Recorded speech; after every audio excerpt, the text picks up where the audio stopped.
A little yellow bird flew high in the air, looking for a place to build her nest.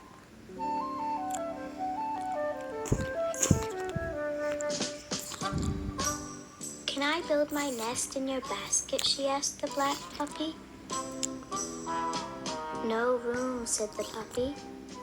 Where shall I build my nest? Asked the little yellow bird. It would not be safe here on the ground.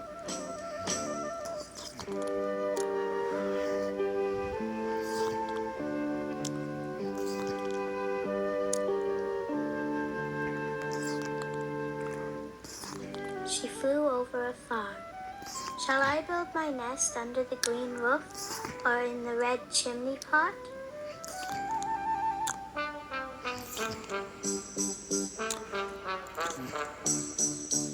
The farmer's wife wore a red scarf around her head. It's not safe to build your nest here, she said. There are too many cats.